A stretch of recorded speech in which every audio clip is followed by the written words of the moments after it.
15 شعبان کی رات میں ہمارے ملکوں میں جو ہمارے عجمی ملک ہیں اس میں وہ کچھ ہو رہا ہے جو نہ میرے نبی نے کیا، نہ صحابہ نے کیا، نہ تابعین نے کیا۔ عجیب و غریب عبادات گھڑ لی ہیں، عجیب و غریب اس کے اعمال بنا لیے ہیں اپنی طرف سے۔ میرے نبی نے اس رات کی فضیلت بتائی، عمل کوئی نہیں بتایا، اور کچھ علماء نے اس کے رد میں اس کا اتنا انکار کیا ہے کہ اس رات کی کوئی فضیلت ہے ہی نہیں۔ یہ بھی ٹھیک نہیں۔ اس رات کی فضیلت میں جتنی احادیث ہیں وہ ضعیف ہیں، اور حدیث پاک میں آتا ہے کہ اللہ تعالیٰ اس رات میں ساری دنیا کے لوگوں کی بخشش فرماتا ہے سوائے 5 آدمیوں، 5 کے سوا سب اہل ایمان کی بخشش ہو جاتی۔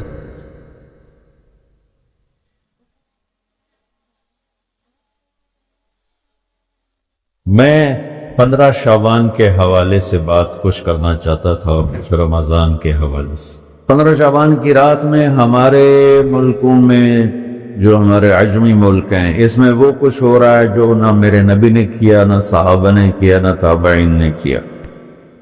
عجیب و غریب عبادات گھڑ لی ہیں، عجیب و غریب اس کے اعمال بنا لیے ہیں اپنی طرف سے، اور مسجدیں بھری ہوتی ہیں اور روشنیاں لگی ہوتی ہیں اور آتش بازی ہو رہی ہوتی ہے۔ میرے نبی نے اس رات کی فضیلت بتائی، عمل کوئی نہیں بتایا۔ جیسے یہاں کوئی صلاۃ تسبیح کی جماعت کرا رہے ہوتے ہیں، کوئی اجتماعی تہجد پڑھ رہے ہوتے ہیں، کوئی دیگیں چڑھا رہے ہوتے ہیں، کوئی آتش بازی کر رہے ہوتے ہیں، تو وہ اس میں اتنا غلو ہو گیا ہے کہ یہ بھی ٹھیک نہیں۔ اور کچھ علماء نے اس کے رد میں اس کا اتنا انکار کیا ہے کہ اس رات کی کوئی فضیلت ہے ہی نہیں۔ یہ بھی ٹھیک نہیں۔ اس بیچ کا راستہ، اس رات کی فضیلت میں جتنی احادیث ہیں وہ ضعیف ہیں، لیکن اتنی کثرت سے ہیں کہ ان سب کا مل کر جمع ہو کر کم از کم وہ حسن لغیر ہی تک تو پہنچ جاتی ہیں۔ اور ابن عثیمین رحمۃ اللہ علیہ نے بھی یہ لکھا ہے کہ زیادہ سے زیادہ ان احادیث کے مجموعے سے، چونکہ اگرچہ ضعیف ہیں لیکن کافی زیادہ ہیں، تو وہ حسن لغیر ہی تک پہنچ جاتی۔ تو حسن لغیر ہی سے کوئی عمل ثابت نہیں ہوتا، عمل ثابت ہوتا ہے صحیح حدیث کے سے۔ ایک احادیث کی کثرت سے روایات، اور ایک امت کا عمل، کہ امت کا بہت بڑا طبقہ صدیوں سے اس رات کا اہتمام کر رہا ہے، لیکن کچھ عرصہ پہلے تک اہتمام تھا دن میں روزہ رکھنا، رات کو کوئی نوافل پڑھ لینا، کوئی 2 چیز زیادہ پڑھ لینا، لیکن اب یہ ڈھول تماشے جو اب شروع ہوا ہے اس کا تو کوئی وجود ہی کوئی نہیں ہے۔ تو اس رات کو اللہ تعالیٰ نے مبارک بنایا، اور حدیث پاک میں آتا ہے کہ اللہ تعالیٰ اس رات میں ساری دنیا کے لوگوں کی بخشش فرماتا ہے سوائے 5 آدمیوں، 5 کے سوا سب اہل ایمان کی بخشش ہو جاتی۔ مشرک، المشرک پہلا مشرک، دوسرا مشاحن، مشاحن کیسے کہتے ہیں؟ دل میں بغض رکھنے والا، کینہ رکھنے والا۔ تیسرا مسبل ازارہ، اپنے پاجامے شلوار چادر کو ٹخنوں سے نیچے تک لے جانے والا، لیکن ایک شرط کے ساتھ کہ وہ تکبر کی وجہ سے، سستی کی وجہ سے ہے، غفلت کی وجہ سے ہے۔ چونکہ جب آپ نے ایک مرتبہ اس کے بارے میں بات کی تو حضرت ابوبکر صدیق نے کہا یا رسول اللہ، میری چادر، عرب چادر باندھتے تھے جیسے ہمارے پنجاب کا لباس چادر تھا، اب وہ کم ہو گئے، ہماری تو بزرگ عورتیں بھی اور مرد بھی سب چادر باندھتے تھے، شلوار تو کسی کو پتہ ہی نہیں ہوتا تھا ہمارے بچپن میں۔ یہ تو پھر آہستہ آہستہ جب تعلیم آئی تو شلوار دیہاتوں میں بھی اور شہروں میں عام ہو گئی۔ تو اگر وہ اس لیے لٹکا رہا ہے کہ طبیعت میں تکبر ہے، پھر اس وعید کا وہ حقدار ہے۔ اگر ویسے اس کی نیچے جا رہی ہے تو میرا مالک ایسا، وہ تو ہے ہی رحیم و کریم، ہے ہی رحیم و کریم، ہے ہی رحیم و کریم، صرف شلوار نیچے لٹکانے سے وہ اتنی شدید سزا دے۔ اگر اس کے پیچھے تکبر ہے، پھر ہے، یہ تکبر نہیں ہے تو انشاءاللہ وہ اس سے محفوظ ہوگا۔ تو اپنی چادر کو لٹکانے والا، لیکن بشرط تکبر۔ کتنے ہو گئے؟ 3۔ عاق لوالدیہ، ماں باپ کا نافرمان۔ نافرمان ایسا کہ دکھ دینے والا۔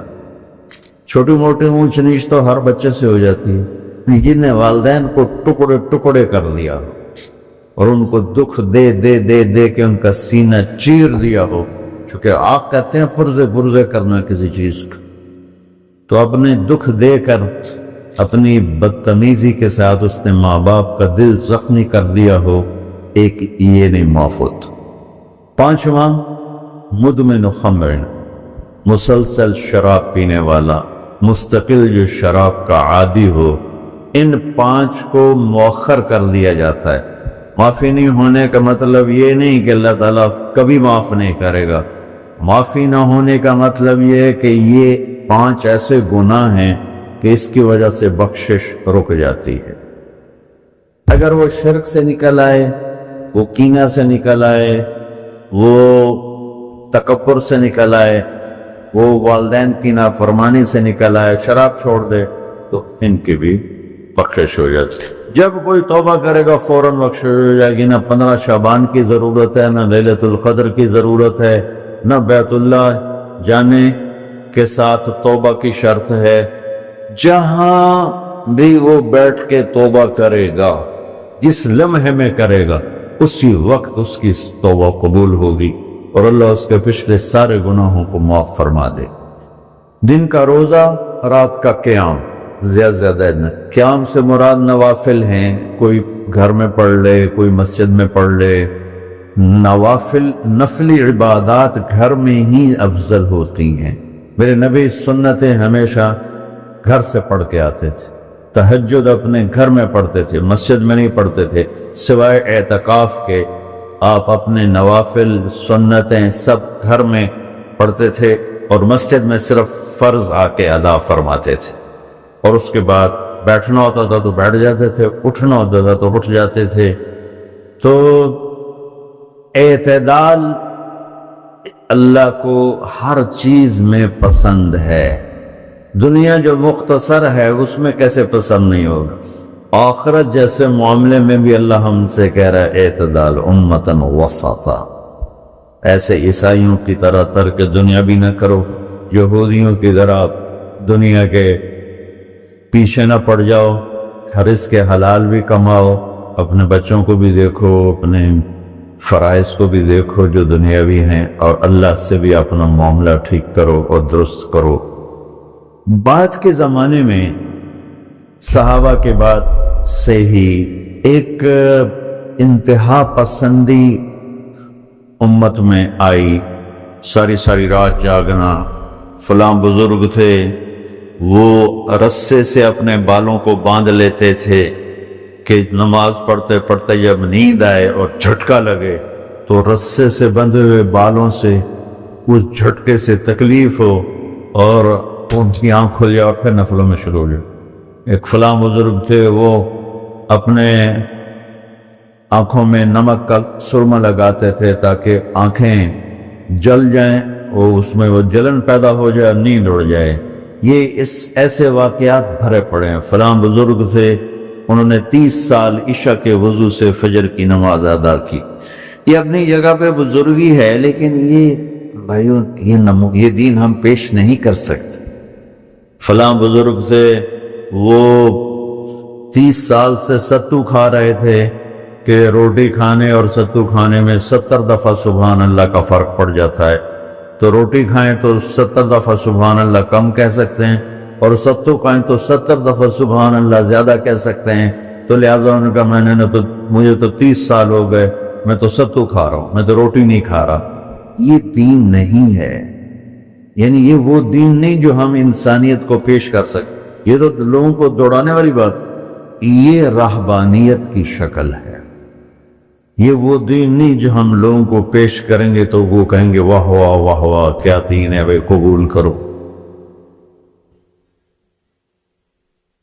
یہ ایک قسم کا غلو آیا۔ میں ایک حدیث سناتا ہوں، بخاری شریف میں بھی ہے، مجھے اب بھاشا بھول گئی، لیکن وہ ہے نہی الغلو، اس طرح کر کے آپ لوگ زیادہ جانتے ہوں جو پڑھ رہے ہیں کہ غلو سے نہیں۔ حدیث آپ کو سب کو یاد ہوگی کہ 3 صحابہ آئے اللہ کے نبی کے گھر اور پوچھا کہ اللہ کے نبی رات کیسے گزارتے، تو گھر والوں نے کہا سوتے بھی ہیں، جاگتے بھی ہیں، کھاتے بھی ہیں۔ تو وہ تینوں آپس میں کہنے لگے وہ تو نبی ہیں، سوئیں بھی تو کوئی بات نہیں، اور شادی ہے کوئی بات نہیں، ہم تو نبی نہیں، ہمیں تو کچھ کرنا چاہیے۔ ایک نے کہا کہ میں ساری زندگی روزہ نہیں چھوڑوں گا، ایک نے کہا کہ میں ساری زندگی سوؤں گا نہیں، ایک نے کہا میں ساری زندگی شادی نہیں کروں گا۔ تو دیکھنے میں تو واہ واہ کیا بڑی بزرگی ہے بھائی، بڑے بزرگ ہیں۔ ہمارے نبی کو پتہ چلا، آپ نے تینوں کو بلا لیا، کہ تم مجھ سے زیادہ اللہ سے ڈرنے والے ہو، میں تم سے انا اتقاکم یا اخشاکم، الفاظ آپ لوگ کو زیادہ یاد ہوں گے لیکن مفہوم میں صحیح پیش کر رہا ہوں۔ آپ نے کہا میں تم سے زیادہ اللہ کو جانتا ہوں، تم سے زیادہ اللہ سے ڈرتا ہوں، میں سوتا بھی ہوں، میں کھاتا بھی ہوں، میں روزے بھی رکھتا ہوں، میں چھوڑ بھی دیتا ہوں، میری بیویاں بھی ہیں، میں اپنی بیویوں کے پاس بھی جاتا ہوں۔ تم دین میں غلو سے بچو، پہلے امتوں کو ہلاک کر لیا دین میں غلو۔ دنیا میں غلو یعنی انتہا پسندی، ایکسٹریمسٹ ہونا، دنیا ہو یا دین ہو، دونوں میں اعتدال بچو، اللہ تعالیٰ کو پسند ہے۔ تو شعبان کے حوالے سے ایک علماء کا طبقہ اتنا رد میں گیا کہ ایسی نفی کر دی کہ جیسے ہے ہی کچھ نہیں، یہ بھی غلط۔ ایک طبقہ وہ ہے جو پتہ نہیں کیا کچھ کرتا ہے شب برات کے نام پر، وہ بھی غلط۔ ساری حدیثوں کو ملا کر روزہ اور رات کا قیام، کہ رات کو اٹھ کے کچھ اللہ کو یاد کر۔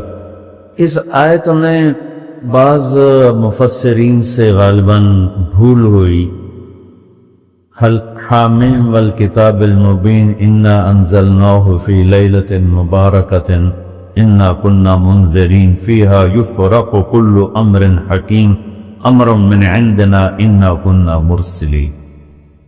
یہ لیلۃ القدر ہے، انا انزلناہ فی لیلۃ مبارکۃ، یہاں دوسرا لیلہ مبارک رات میں ہم نے قرآن کو اتارا۔